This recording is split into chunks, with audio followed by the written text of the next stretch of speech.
സ്നേഹവാനായ ദൈവമേ, സൂര്യപിതാവേ, ദുഃഖം നിറഞ്ഞിരിക്കുന്ന ഈ വേദിയിലെ വിവിധമായ പ്രദേശങ്ങളിൽ നിന്ന് കർത്താവേ, ഞങ്ങളുടെ പ്രിയപ്പെട്ടവരെ ഒരുമിച്ച് കടന്നു വന്ന് ഈ ശുശ്രൂഷയെ സംബന്ധിക്കുവാൻ തക്കവണ്ണം സർവശക്തനായ ദൈവം കൃപ ചെയ്തത് ഓർത്ത് ഞങ്ങൾ ദൈവത്തെ സ്തുതിക്കുന്നു, വാഴ്ത്തുന്നു.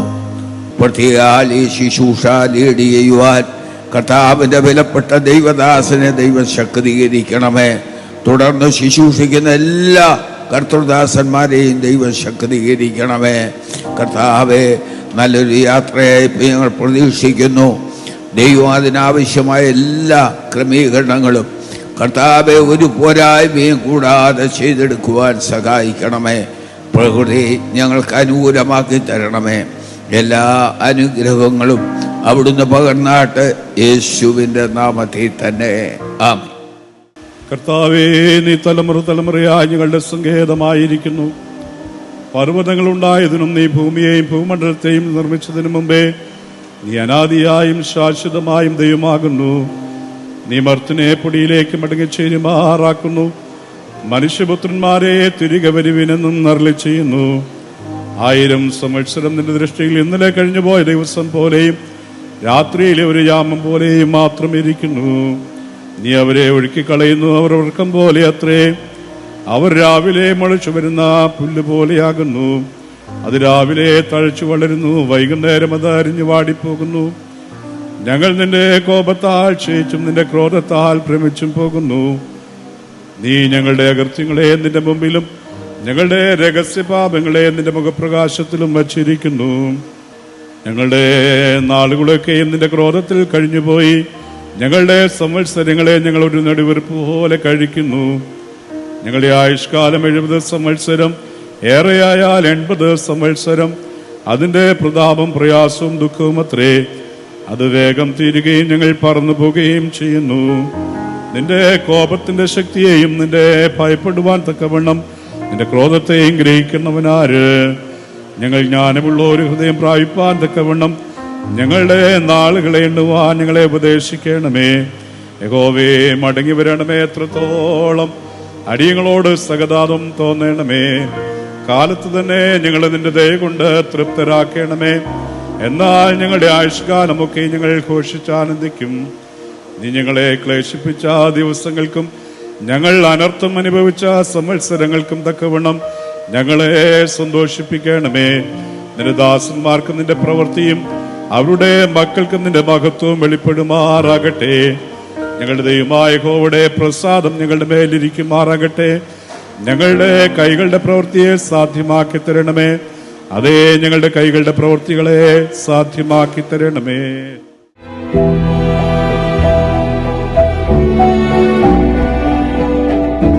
ഭക്തനായ മോശ തന്റെ സഹോദരനായ അഹ്റോന്റെ മരണസമയത്ത് പാടിയ സങ്കീർത്തനമാണ് 90-ാമത്തെ സങ്കീർത്തനം.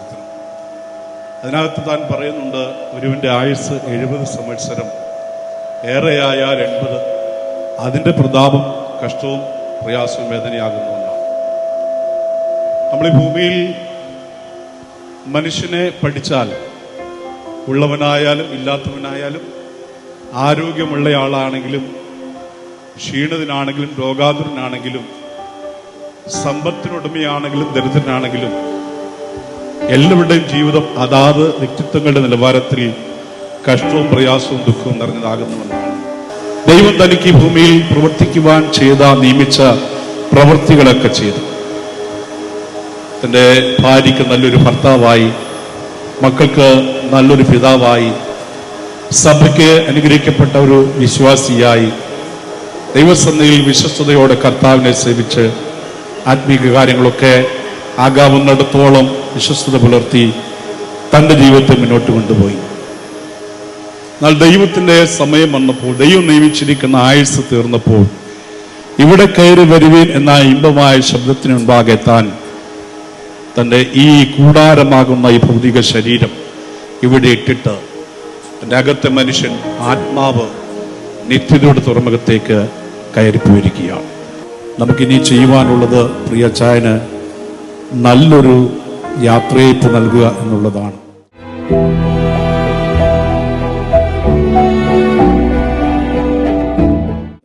ജ്യേഷ്ഠനാണ് ഈ മരിച്ചത്.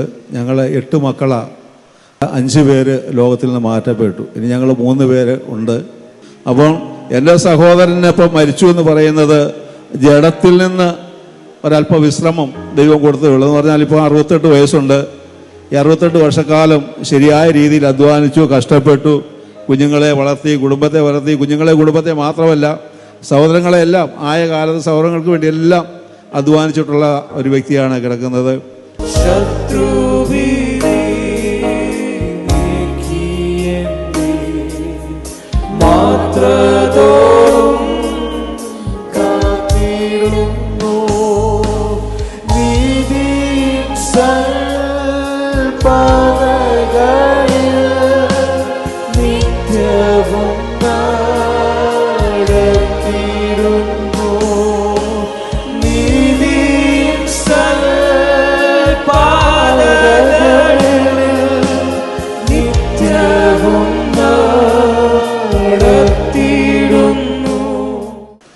എനിക്ക് ഈ കുടുംബവുമായിട്ടുള്ള ബന്ധം എൻ്റെ ഭാര്യയുടെ സഹോദരി ജൂബിയെയാണ് പ്രിയപ്പെട്ട ലിജോ വിവാഹം കഴിച്ചിരിക്കുന്നത്. ആ കാലഘട്ടം മുതൽ ഇതുവരെയും വളരെ നല്ല ആത്മീയ ബന്ധം, സ്നേഹബന്ധം പുലർത്തുവാൻ കർത്താവ് ഞങ്ങളുടെ ജീവിതത്തിൽ അവസരങ്ങളെ തന്നിട്ടുണ്ട്. പലപ്പോഴും ഇവിടെ കടന്നു വരുമ്പോൾ വളരെ നല്ല കരുതലുകൾ അനുഭവിക്കാനുള്ള അവസരങ്ങളെ കർത്താവ് ജീവിതത്തിൽ തന്നിട്ടുണ്ട്. പ്രത്യേകിച്ച് പ്രിയ പിതാവിനെ കണ്ട നാൾ മുതൽ ഇന്ന് വരെയും വളരെ മൃദുവായി മാത്രം സംസാരിക്കുന്ന ഒരു ശീലമുള്ള പിതാവാണ്. ഉച്ചത്തിൽ ഒരു വാക്ക് പോലും ഇന്ന് വരെയും സംസാരിച്ച് ഞാൻ സഹകരിച്ച കാലഘട്ടങ്ങളിൽ ഞാൻ കേട്ടിട്ടില്ല. എല്ലാം വളരെ ലഘുവായി, വളരെ മൃദു സമീപനത്തോടു കൂടി മാത്രം ഇടപെടുന്ന നല്ലൊരു പിതാവ്. പ്രിയപ്പെട്ട പിതാവ് ഈ ലോകത്തിൽ നിന്ന് യാത്രയായി. ഈ യാത്ര ഞാൻ കാണുന്നത് ഒരു ഹ്രസ്വമായ ഈ യാത്രയായിട്ടാണ്. ഒരു നിത്യമായ ഒരു യാത്രയായിട്ട് ഞാനതിനെ കാണുന്നില്ല. കാരണം ദൈവജനത്തെ സംബന്ധിച്ചിടത്തോളം ഒരു വലിയ പ്രതീക്ഷയും പ്രത്യാശയുമുണ്ട്. വീണ്ടും കാണാമെന്ന ആ വലിയ പ്രത്യാശ. ഇനിയും നമ്മുടെ മുമ്പോട്ടുള്ള ഗമനങ്ങളിൽ, നമ്മുടെ മുമ്പോട്ടുള്ള യാത്രകളിൽ പ്രിയ പിതാവ് കടന്നുപോയ വഴികളിലൂടെ നാമൊക്കെയും കടന്നു പോകേണ്ടവരാണ്. ഒരുപക്ഷെങ്കിൽ പ്രിയ പിതാവ് യാത്രയാകുമ്പോൾ ഈ ലോക ജീവിതത്തിലെ തൻ്റെ മോഹങ്ങളൊന്നും കൂടെ കൂട്ടുവാൻ കഴിഞ്ഞിട്ടുണ്ടായി കാണില്ല. ഒരുപക്ഷെങ്കിൽ ഏറ്റവും അടുത്ത് സ്നേഹിച്ച ഭാര്യയോടോ മക്കളോടോ പോലും യാത്ര പറയുവാൻ കഴിഞ്ഞിട്ടുണ്ടാകുകയില്ല. ഇതൊന്നും കഴിയാതെയാണ് പ്രിയ പിതാവ് ഒരുപക്ഷെങ്കിൽ പടിയിറങ്ങിയിരിക്കുന്നത്. ഒന്ന് നാം ഓർക്കുക, നമ്മുടെയും ജീവിതത്തിൻ്റെ മുമ്പിൽ ലോകത്തിൽ നാം നേടാമെന്ന് കരുതുന്ന, അല്ലെങ്കിൽ ലോകത്തിൽ നാം വലിയൊരു പ്രതീക്ഷയോട് മോഹങ്ങളോട് വെച്ച് പുലർത്തുന്ന പലതും കൂടെ കൂട്ടുവാൻ കഴിയാതെ, ഉറ്റവരോട് യാത്ര പറയുവാൻ കഴിയാതെ നാമും പടിയിറങ്ങേണ്ടവരാണ്. അങ്ങനെയെങ്കിൽ വലിയൊരു പ്രതീക്ഷയോടും വലിയൊരു പ്രത്യാശയോടും നമ്മളെ സംബന്ധിച്ചിടത്തോളം നമുക്ക് യാത്ര ചെയ്യുവാൻ കഴിയണം. കാരണം ഈ ലോകത്തിലെ മോഹങ്ങൾക്ക് അപ്പുറമായി ഒരു വലിയ പ്രതീക്ഷ ദൈവജനത്തിനുണ്ട്. ആ പ്രത്യാശ നമ്മുടെ ജീവിതത്തിലുണ്ട്. അത് നമ്മുടെ ജീവിതത്തിൽ ലക്ഷ്യമിട്ടുകൊണ്ട് മുന്നേറുവാൻ കഴിയട്ടെ എന്ന് ഞാൻ ആത്മാർത്ഥമായി പ്രാർത്ഥിക്കുന്നു. എല്ലാവരും ഒരു വീട്ടിൽ ചെന്നാൽ ഫസ്റ്റ് കസേര എടുത്തൊക്കെ ഇരിക്കാൻ ശ്രമിക്കും. പക്ഷേ എൻ്റെ രാജ്യനാണെങ്കിൽ അവിടെ വന്നാൽ ആ വീടിനകത്തെ കാര്യങ്ങൾ എന്താണെന്ന് നോക്കി, അടുക്കളയാണെങ്കിൽ അടുക്കള, മറ്റു കാര്യങ്ങളാണെങ്കിൽ മറ്റു കാര്യങ്ങൾ എല്ലാം സഹകരിച്ച് ഇന്ന് ഈ നിമിഷം വരെ ചെയ്യുന്ന നല്ല അധ്വാനിയായ ഒരു ഹസ്ബൻഡായിരുന്നു എൻ്റെ ചേച്ചിക്ക് ലഭിച്ചത്. കുടുംബത്തിൽ വന്ന നാളെ ഈ നിമിഷം വരെ ഞങ്ങൾക്കെല്ലാം ഒരു നല്ല ചേട്ടായി തന്നെയായിരുന്നു. വളരെ ദുഃഖത്തോടാണ് ഞാൻ നിമിഷം ഇവിടെ നിൽക്കുന്നത്. ഹല്ലേലൂയ. ഇൽമാമയെ സംബന്ധിച്ചിടത്തോളം എണപ്രാക്കളെ പോലാണ് അവർ നടന്നുകൊണ്ടിരുന്നത്. ഇൽമാമ ഒത്തിരി വട്ടം പറഞ്ഞു, ഒരു നിമിഷം പോലും ഞങ്ങൾ തമ്മിൽ വഴക്ക് പിടിച്ചിരുന്നിട്ടില്ല. അങ്ങനെ ഒരു കുടുംബജീവിതം ഇന്നത്തെ കാലത്ത് നടത്തുക എന്ന് പറഞ്ഞു കഴിഞ്ഞാൽ ഹല്ലേലൂയ വളരെ റെയറാണ്. അങ്ങനെ ഒരു ഭാഗ്യം എൻ്റെ സഹോദരിക്ക് ദൈവം ലഭിച്ചു കൊടുത്തു. ഏറെ ദുഃഖത്തോടായിരിക്കുന്നെങ്കിലും ഒരു പ്രത്യാശയുണ്ട്. ഒരു നാൾ കർത്താവിനോട് ചേർന്നുമ്പോൾ നമുക്ക് കാണാം. ഹല്ലേലൂയ. നിങ്ങൾ കേട്ട് കാണും. രാജനെ പറ്റി പറയുകയാണെങ്കിൽ രാജൻ വളരെ കഠിനാധ്വാനിയാണ്. ഞാൻ എൻ്റെ ചെറിയ പ്രായം മുതൽ എന്നുവരെ കണ്ടിട്ടുണ്ടോ, ലീലാമ്മ പറയുന്നതിനോട്ട് ഒരു നിമിഷം പോലും വെറുതെ ഇരിക്കുന്ന ഇന്നവരെ കണ്ടിട്ടില്ല. അനാവശ്യമായിട്ട് ആരോടും വർത്താനം പറയുന്നത് കണ്ടിട്ടില്ല. ആവശ്യത്തിന് വളരെ മിതത്വത്തിൽ രാജനെ കാണുമ്പോൾ ഇന്നുപോലും ചിരിക്കാതിരിക്കുന്നത് കണ്ടിട്ടില്ല. എപ്പോഴും വളരെ സൗമ്യതയോടും പരിജ്ഞാനത്തോടും മാത്രമേ. എന്നാൽ ഒരാളോടും എൻ്റെ ക്രെഡിറ്റ് ചോദിക്കുകയോ എന്നാൽ ഒരിടത്ത് മാറി നിൽക്കുകയോ, എല്ലാത്തിനും വളരെ ആത്മാർത്ഥത്തോടെ പെരുമാറിയിരുന്ന ഒരാളായിരുന്നു രായ്ച്ചാൻ. രായ്ച്ചാൻ എന്നൊരു വ്യക്തിക്ക് രായ്ച്ചാൻ്റെതായ ഒരു പ്രാധാന്യം വേണമെന്ന് ചിന്തിക്കുക പോലും ചെയ്യാതെയാണ് എപ്പോഴും ഏത് കാര്യത്തിനും സഹകരിക്കുകയും ചെയ്തത്. എവിടെ പോയാലും രായ്ച്ചാൻ ഉണ്ടെങ്കിൽ പിന്നെ ആരൊന്നും ചോദിച്ചില്ലെങ്കിലും രായ്ച്ചാൻ തന്നെ കാര്യങ്ങൾ അറിഞ്ഞു കണ്ട് പെരുമാറുന്നത്. ഭയങ്കര ഉപകാരിയും ഭയങ്കര കഠിനാധ്വാനിയുമാണ്. എന്നിട്ട് അവസാനം അവൻ ചിരിച്ചിട്ട് മാറി നിൽക്കുന്ന ഒരു പ്രകൃതമാണ് രായ്ച്ചാൻ. പ്രത്യേകിച്ച് ലീലാമ്മയെ രായ്ച്ചാൻ ദൈവം ഒരു ഒത്തിരി വർഷം കുടുംബജീവിതം നയിക്കുവാനും ദൈവം അവർക്ക് 2 മക്കളെയും അവരുടെ മക്കളെയും ഒക്കെ കാണുവാനോടൊത്തൊക്കെ ഇരുപ്പാൻ സ്വർഗത്തിലെ ദൈവം ഇടവരുത്തി. പ്രിയ പപ്പയുടെ വേർപാട് ഞങ്ങളുടെ പ്രത്യാശയെ ഞങ്ങൾ അറിയിക്കുന്നു. നമുക്കെല്ലാവർക്കും ഒരു പ്രത്യാശയുണ്ട്. ആമേൻ. നമ്മൾക്കെല്ലാവരും വീണ്ടും പ്രിയ പപ്പായെ കാണുമെന്നുള്ള പ്രത്യാശയോടെയാണ് ഇരിക്കുന്നത്. സന്തോഷത്തോടെ നമുക്ക് പപ്പയെ വീണ്ടും കാണാമെന്നുള്ളൊരു സന്തോഷം നമുക്ക് എല്ലാവർക്കും ഉണ്ട്. പ്രത്യേകിച്ച് ഞങ്ങളുടെ ഗോഡ്സൺ മിനിസ്ട്രിയുടെയും ഞങ്ങളുടെ ദേവദാസന്മാരുടെയും അനുശോചനത്തെ ഞങ്ങൾ അറിയിക്കുകയാണ്. വിശ്വാസം കാത്തു ഓട്ടമോടി ആയുസ്സെല്ലാം നല്ല പോർ നടത്തും ഞാൻ. വിശ്വാസം കാത്തു ഓട്ടമോടി ആയുസ്സെല്ലാം നല്ല പോർ നടത്തും ഞാൻ.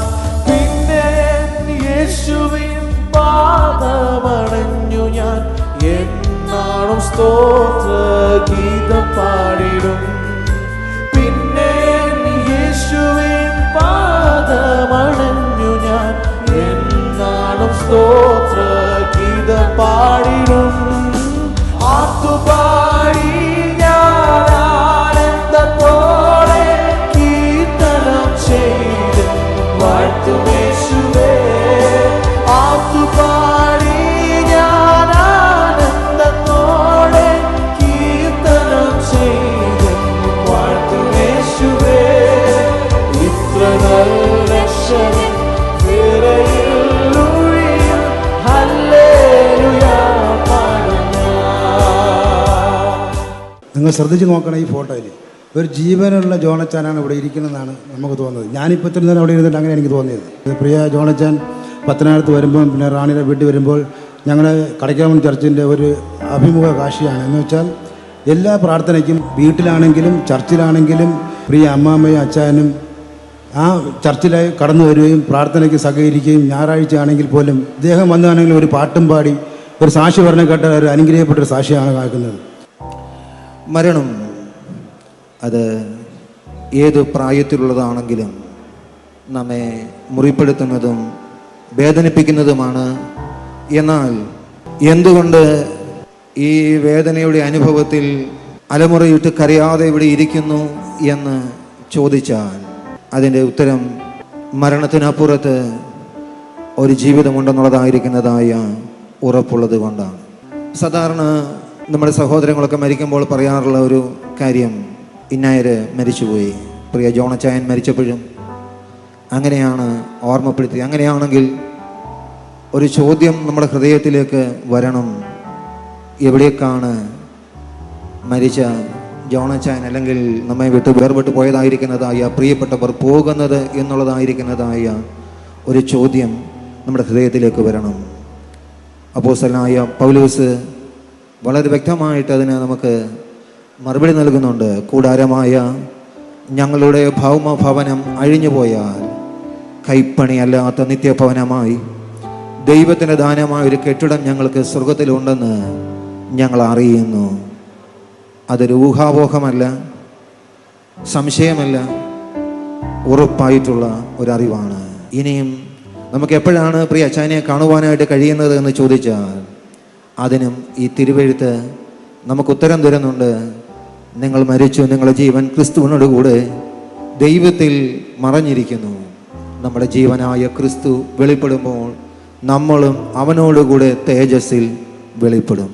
എനിക്ക് ഇവിടെ സംബന്ധിപ്പാൻ കാരണമായി തീർന്നത് എൻ്റെ ഭാര്യയുടെ സഹോദരൻ ഷിബുവിൻ്റെ വൈഫ് ലിജി, പ്രിയ പിതാവിൻ്റെ മകളാണ്.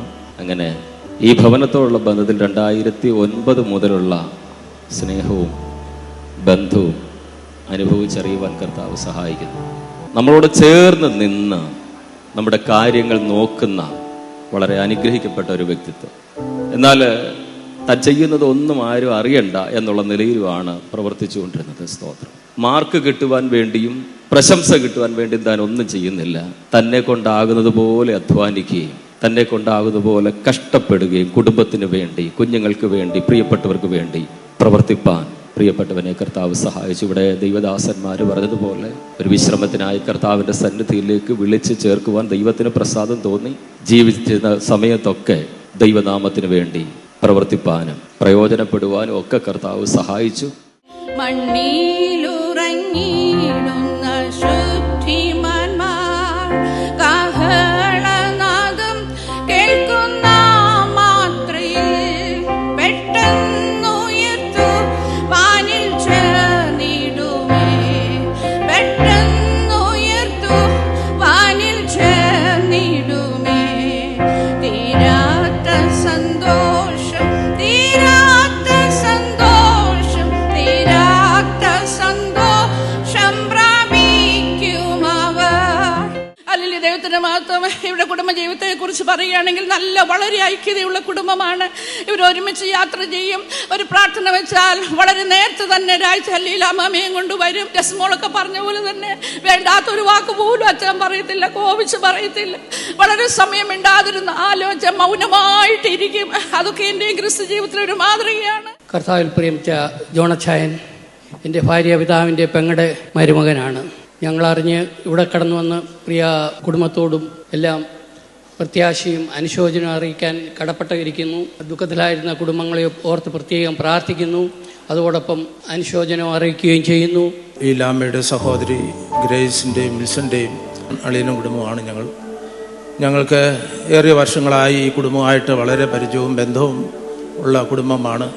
നിത്യതയിൽ പ്രവേശിച്ചിരിക്കുന്ന പ്രിയ രാജു ബ്രദറിനെ കുറിച്ച് ഇവിടെ പലരും പറഞ്ഞതുപോലെ തന്നെ വളരെ സൗമ്യനും വളരെ ശാന്ത സ്വഭാവമുള്ളവനും വളരെ അധ്വാനിയും വളരെ ദീർഘതയുള്ള ഒരു സഹോദരനായിരുന്നു. ആ പ്രിയ സഹോദരൻ്റെ വേർപാടിൽ നമുക്ക് ഏവർക്കും ഒരു വശത്ത് ദുഃഖമുണ്ട്. എന്നാൽ നമുക്ക് ഒന്ന് പ്രത്യാശിക്കാനുണ്ട്. നമ്മുടെ കർത്താവിൻ്റെ വരവെങ്കിൽ നിത്യതയിൽ കാണപ്പെടാമെന്നുള്ള ഒരു പ്രത്യാശ നമ്മുടെ ഹൃദയത്തിലുണ്ടല്ലോ. അതുകൊണ്ട് ആ പ്രത്യാശ നമ്മായിരിക്കാൻ നമുക്കിടയാകട്ടെ.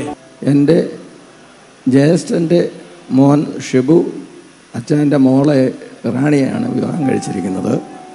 ആ ബന്ധത്തിലാണ് ഞങ്ങളിപ്പോൾ കടന്നു വരുവാനിടയാക്കിയത്. ദൈവം ഇത്രത്തോളം ഭൂമിയിൽ ജീവിപ്പാൻ ദൈവം പപ്പായ്ക്ക് സഹായിച്ചു.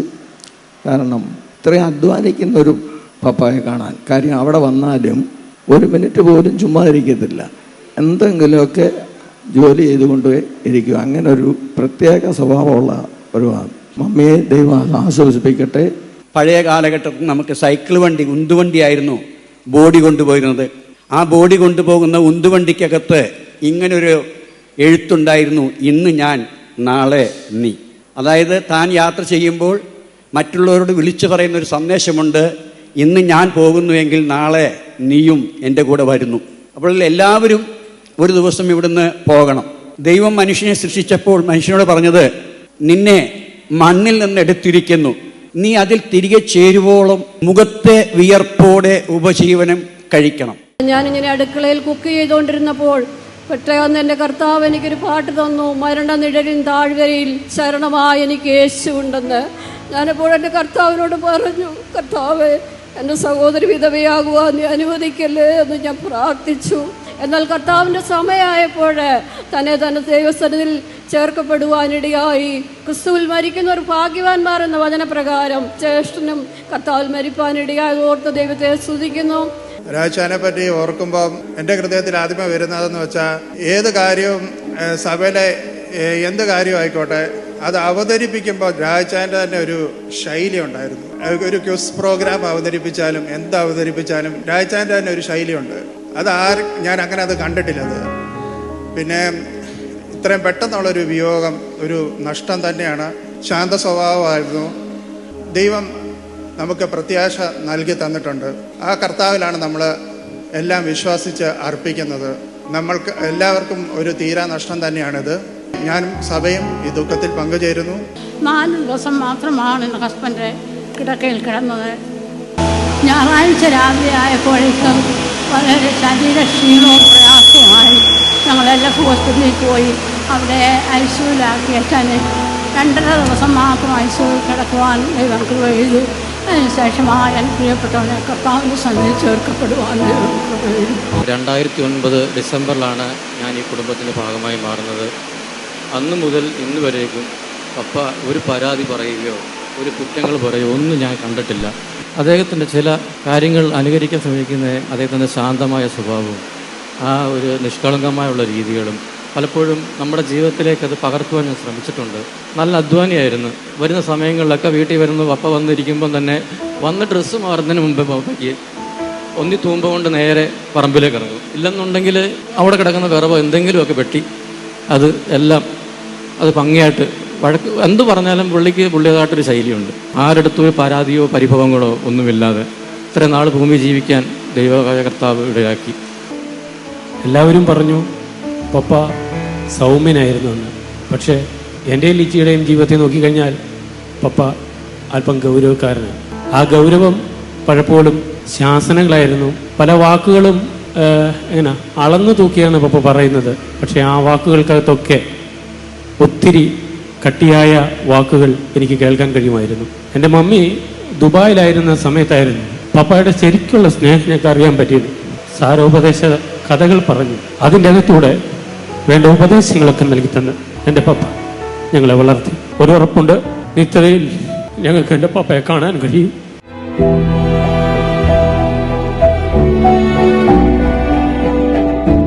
കുമ്മനാട് ഹെബ്രോൺ IPC സഭയിലെ പാസ്റ്റർ ഡി സാംകുട്ടി അവരുടെ അനുശോചനം ഈ സഭയത്തെ അറിയിക്കുകയാണ്. എൻ്റെ ഇളയ അളിയൻ pastor Alex John and family ദുബൈയിലുള്ള ഗോഡ്സ് ഓൺ മിനിസ്ട്രി എന്ന ഒരു ശുശ്രൂഷയിലായിരിക്കുന്നു. അദ്ദേഹത്തിൻ്റെയും കുടുംബത്തിൻ്റെയും സഭയുടെയും അനുശോചനം ഇപ്പോൾ പൊതുവിൽ ഓർപ്പിക്കുകയാണ്. ഞങ്ങളുടെ ടോംസൺ മോൻ്റെ ബീലമോളുടെ പപ്പയും മമ്മിയും അവർ US അവരുടെ അനുശോചനം അറിയിക്കണമെന്ന് എന്നോട് പ്രത്യേകിച്ച് പറഞ്ഞിട്ടുണ്ട്.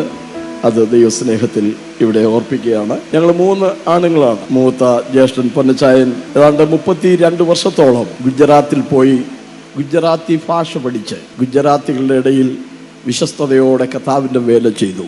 ഇന്ന് താൻ വളരെ ശാരീരികമായി ക്ഷീണിതനാണ്, വാർദ്ധക്യാവസ്ഥയിലാണ്. അതുകൊണ്ട് പൊന്നച്ചായൻ എത്തിച്ചേരാൻ കഴിഞ്ഞിട്ടില്ല. അദ്ദേഹത്തിൻ്റെ അനുശോചനം പ്രത്യേകിച്ച് പറയണം എന്നെ ഏൽപ്പിച്ചിരുന്നു. അത് ഞാൻ പൊതുവിൽ ഓർപ്പിക്കുകയാണ്. രണ്ടാമത്തെ ഒരു ജ്യേഷ്ഠനുണ്ടായിരുന്നു, പാസ്റ്റർ രാജു ജോർജ്. അദ്ദേഹം നിത്യതയിലേക്ക് ചേർക്കപ്പെട്ടു. തൻ്റെ വൈഫും കുഞ്ഞോളമാമയും ഏക മകൾ കൃപമോളും ജോയലും അവർ കാനഡയിലായിരിക്കുന്നു. അവരുടെയും പ്രത്യേകമായ അനുശോചനം ഇവിടെ അറിയിക്കുകയാണ്. ഞങ്ങളുടെ പ്രിയ അനിസേച്ചി ഇറ്റലിയിൽ നിന്ന് നാട്ടിൽ വന്നപ്പോൾ ഈ ശുശ്രൂഷയിൽ സംബന്ധിപ്പാൻ ബഹുദൂര യാത്രയെ എത്തി ദൈവസ്നേഹത്തിൽ നന്ദിയും അനുശോചനവും അറിയിക്കുകയാണ്. പ്രാർത്ഥനാധ്വനി എന്ന ഒരു സുവിശേഷ പ്രസ്ഥാനം ഗുജറാത്ത് കേന്ദ്രമാക്കിയുണ്ട്.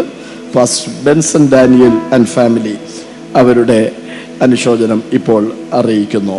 ദൈവസന്നിധിയിൽ വളരെ സന്തോഷത്തോടെ എനിക്ക് പറയാൻ കഴിയുന്നൊരു കാര്യം, സഭയിലെ ഏത് കുടുംബത്തിൽ ഏത് ആവശ്യമുണ്ടായാലും, ഒരു വിവാഹമാകട്ടെ, മരണ ശുശ്രൂഷയാകട്ടെ, ഏത് കാര്യമുണ്ടായാലും സഭയിലെ കുഞ്ഞുകുട്ടിയടക്കം എല്ലാവരും അവിടെ ഉണ്ടായിരിക്കും. ആരോടൊന്നും പ്രത്യേകിച്ച് ഫോഴ്സ് ചെയ്യേണ്ടതില്ല, പറയേണ്ടതില്ല. അവരുടെ സ്വന്തം കാര്യം പോലെ കാര്യങ്ങളെല്ലാം ഏറ്റെടുത്ത് ചെയ്യുന്ന വളരെ സന്മനസ്സുള്ള, ശുഷ്കാന്തിയുള്ള, അതുത്സാഹബോധമുള്ള, ആത്മാർത്ഥതയുള്ള ഒരു പറ്റം വിശ്വാസികളെ കൃപയാൽ ദൈവം ഞങ്ങൾക്ക് ഇവിടെ നൽകിയിട്ടുണ്ട്. സഭാജനത്തിനും വിശേഷാൽ ദൈവസന്നിധിയിൽ നന്ദി പറയുന്നു.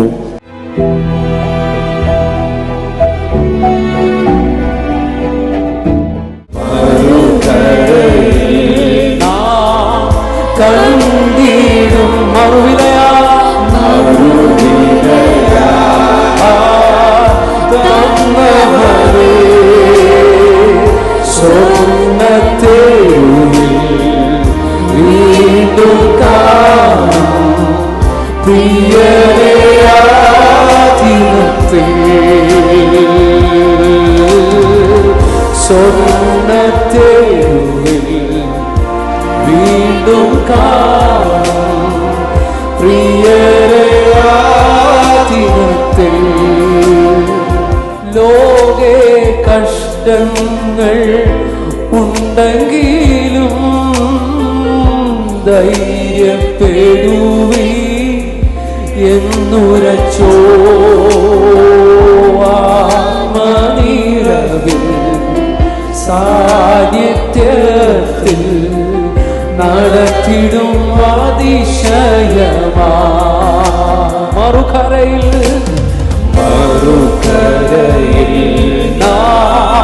കണ്ടിടുന്നു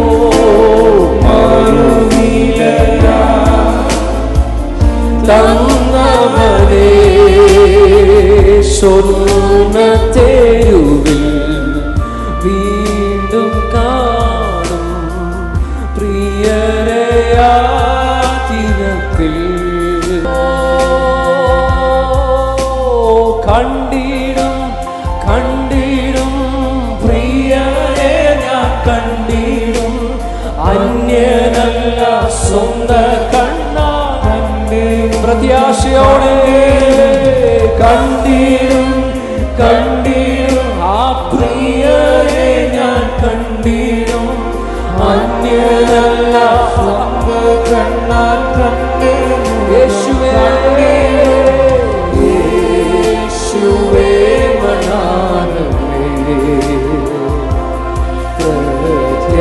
പ്രത്യാശയി പ്രദീപമേ എന്നാശന്നു മാത്രമേ അങ്ങേ കാണുവാൻ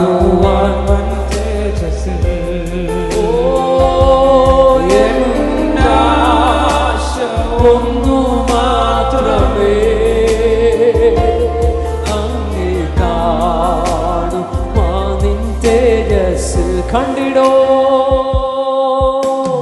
കണ്ടിടും കണ്ടിടും പ്രിയനെ ഞാൻ കണ്ടിടും അന്യനല്ല സ്വന്ത കണ്ണാൽ കണ്ടിടും യേശുവേ യേശുവേ മനാനേ പ്രത്യാശയിൻ പ്രദീപമേ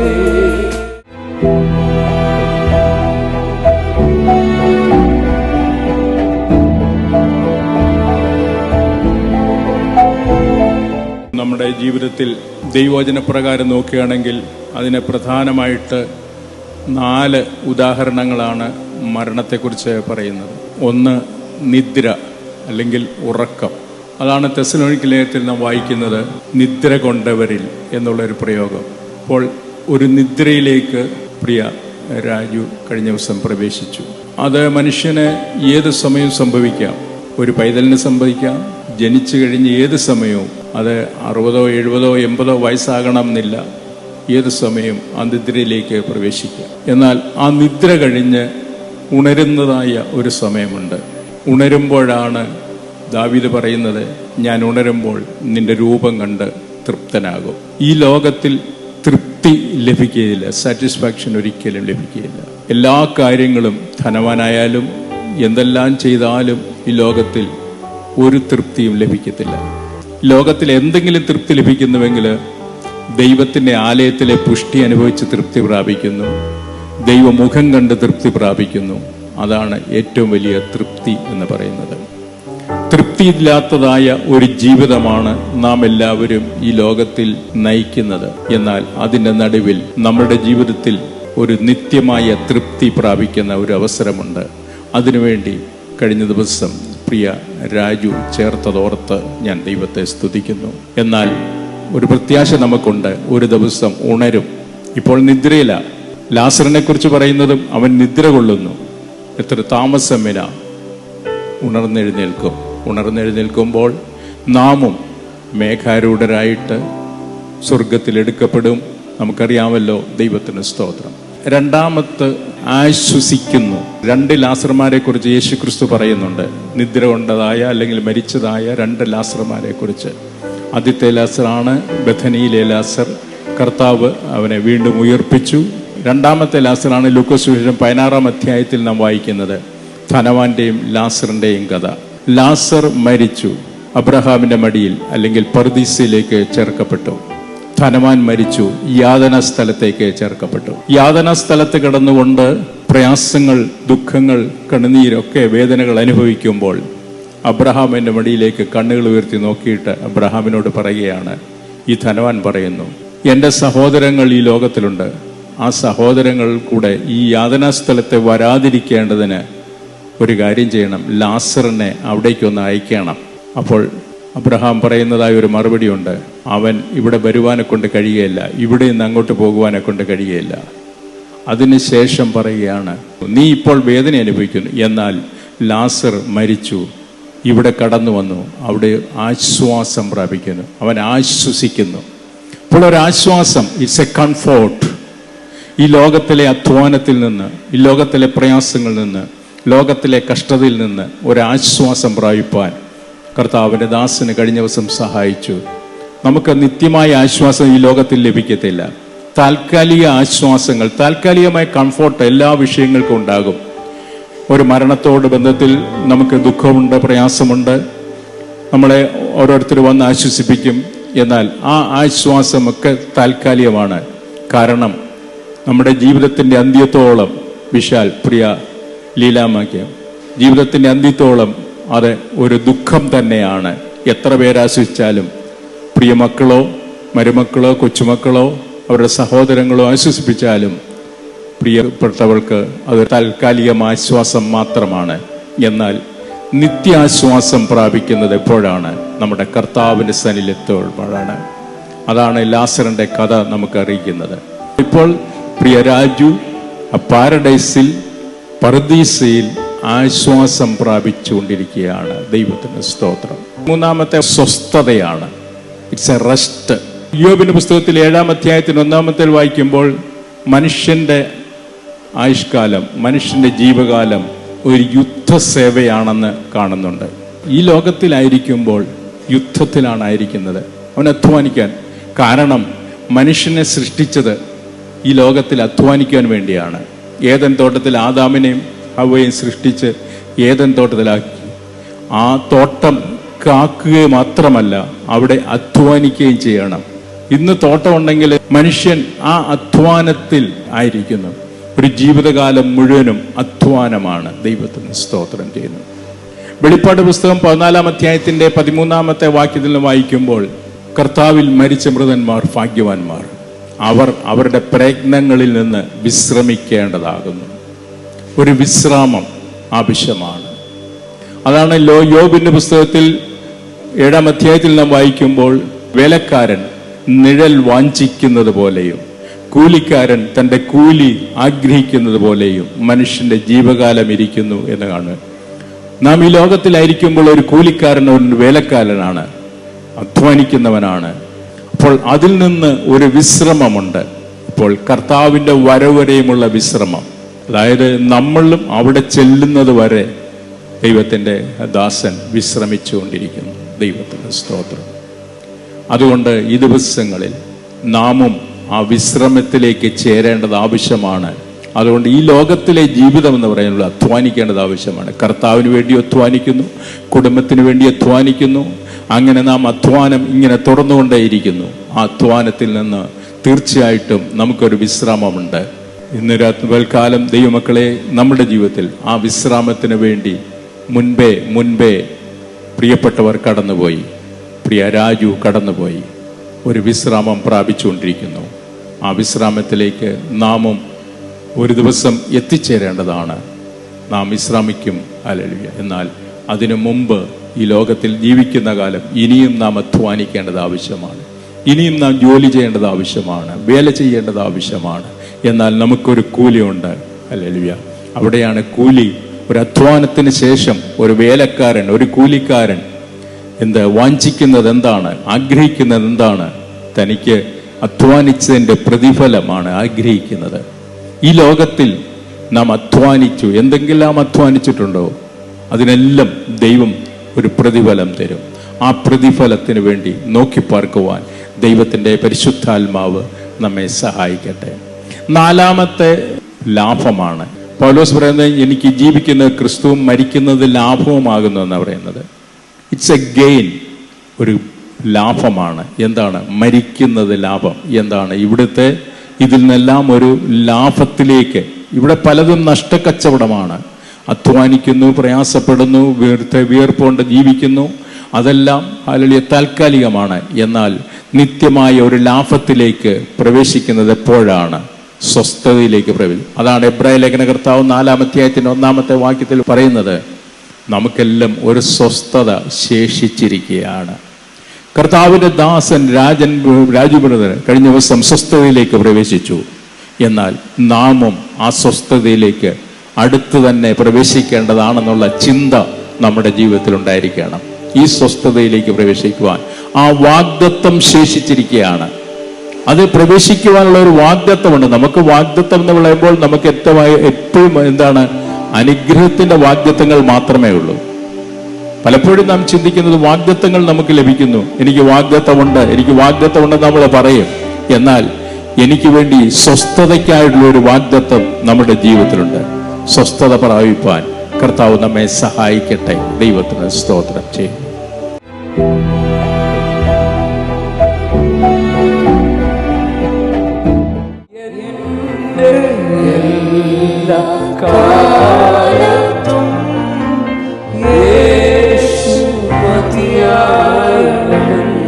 എന്റെ എല്ലാ കാലത്തും എന്റെ എല്ലാ കാലത്തും യേശു മതിയായി.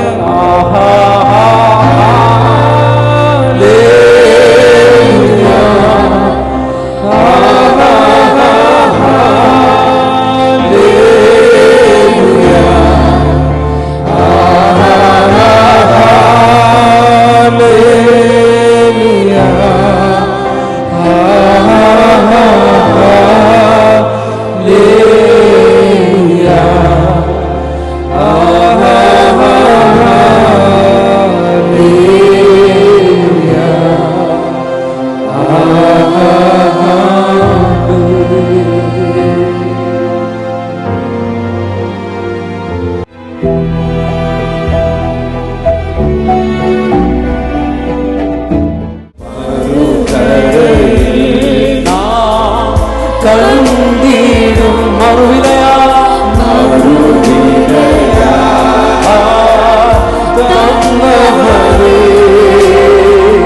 സ്വർണ്ണത്തെ വീണ്ടും കാണും പ്രിയരയാതിനത്തിൽ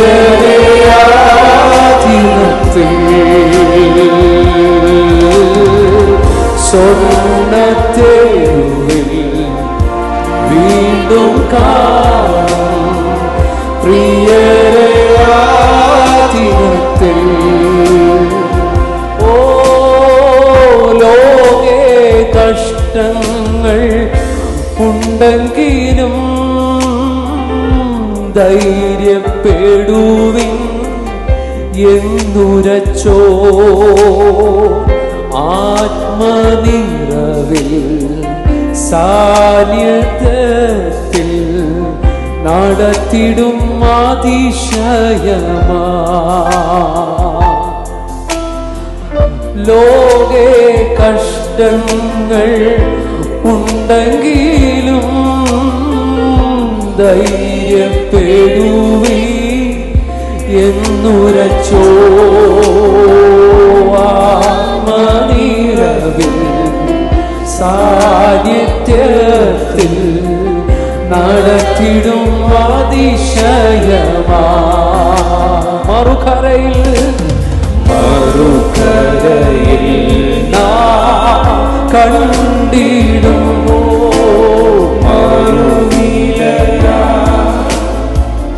തന്നവനേ സ്വർണ്ണത്തെരുവിൽ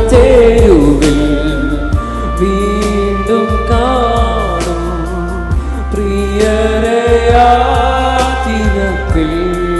സ്വർണ്ണത്തെരുവിൽ സ്വർണ്ണത്തെരുവിൽ വീണ്ടും കാണും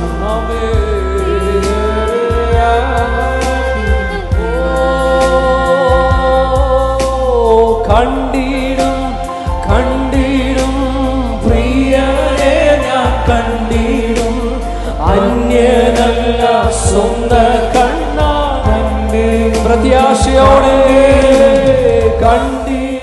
പ്രിയപ്പെട്ടവരെ, നമ്മളിവിടെ വന്നിരിക്കുന്നത് ഒരു വിത്ത് നടുവാൻ വേണ്ടിയാണ് ഇവിടെ വന്നിരിക്കുന്നത്. നമ്മുടെ വീടുകളിലും സ്ഥലങ്ങളിലൊക്കെയും വിവിധ വൃക്ഷങ്ങളുടെ ഒരുപാട് വിത്തുകൾ നടും. കുറച്ച് കഴിയുമ്പോൾ അത് വളർന്ന് ഫലം കായ്ച്ച് എല്ലാവർക്കും പ്രയോജനകരമായ വലിയ വലിയ വൃക്ഷങ്ങളായി മാറും. അതുകൊണ്ട് ദൈവ സന്നിധാനത്തിൽ പ്രിയപ്പെട്ട അച്ചായന്റെ ഈ ഭൗതികമായ ശരീരം പ്രാർത്ഥനയോടെ കർത്താവിൽ ആശ്രയിച്ച് വചനത്തിന്റെ അടിസ്ഥാനത്തിൽ നമ്മളിവിടെ സംസ്കരിക്കുമ്പോൾ ഒരു വിത്ത് നടുന്നതിന് തുല്യമായിട്ട് നമ്മൾ ആ ശുശ്രൂഷ നിർവഹിക്കുക. ഈ സമയം 1 കൊരിന്ത്യർ ലേഖനത്തിൽ നിന്നും സിബിൻ പാസ് ഉറക്കെ വായിക്കും. എന്നാൽ ക്രിസ്തു നിദ്ര കൊണ്ടവരിൽ ആദ്യഫലമായി മരിച്ചവരിൽ നിന്ന് ഉയർത്തിയിരിക്കുന്നു. മനുഷ്യൻ മൂലം മരണമുണ്ടാകിയാൽ പുനരുത്ഥാനവും മനുഷ്യൻ മൂലം ഉണ്ടായി. ആദാമിൽ എല്ലാവരും മരിക്കുന്ന പോലെ ക്രിസ്തുവിൽ എല്ലാവരും ജീവിക്കപ്പെടും. പക്ഷേ ഒരു മരിച്ചവരെ ഉയർത്തുന്നെന്നും ഏതുവിധ ശരീരത്തോടെ വരുന്നെന്നും ചോദിക്കും. മൂടാ, നീ വിതയ്ക്കുന്നത് ചട്ടില്ല, എങ്കിൽ ജീവിക്കുന്നില്ല. നീ വിതയ്ക്കുന്നതോ ഉണ്ടാകാനുള്ള ശരീരമല്ല, ഗോതമ്പിന്റെയോ മറ്റുള്ളതിന്റെയോ വെറും മണ്ണയെ അത്ര വിതയ്ക്കുന്നത്. ദൈവം ശരീരവും ശരീരവും കൊടുക്കുന്നു. സഹോദരന്മാരെ, മാംസരക്തങ്ങൾക്ക് ദൈവരാജ്യത്തെ അവകാശമാക്കാൻ കഴിയുകയില്ല, ദ്രവത്വം അദ്രവത്വത്തെ അവകാശമാക്കുകയുമില്ല എന്ന് ഞാൻ പറയുന്നു. ഒരു മർമ്മം ഞാൻ നിങ്ങളോട് പറയാം, നാം എല്ലാവരും നിദ്ര കൊള്ളുകയില്ല. എന്നാൽ അന്ത്യകാഹളനാദത്തിങ്കൽ പെട്ടെന്ന് കണ്ണിമയ്ക്കുന്നതിനിടയിൽ നാം എല്ലാവരും രൂപാന്തരപ്പെടും. കാഹളം ധനിക്കും, മരിച്ചവർ അക്ഷയരായി ഉയർക്കുകയും നാം രൂപാന്തരപ്പെടുകയും ചെയ്യും. ഈ ദ്രവത്വമുള്ളത് അദ്രവത്വത്തെയും ഈ മധ്യമായ അമർത്യത്തെയും ധരിക്കണം. ഈ ദ്രവത്വമുള്ളത് അദ്രവത്വത്തെയും ഈ മധ്യമായ അമർത്യത്തെയും ധരിക്കുമ്പോൾ മരണം നീങ്ങി ജയം വന്നിരിക്കുന്നു എന്നെഴുതിയ വചനം നിവർത്തിയാകും.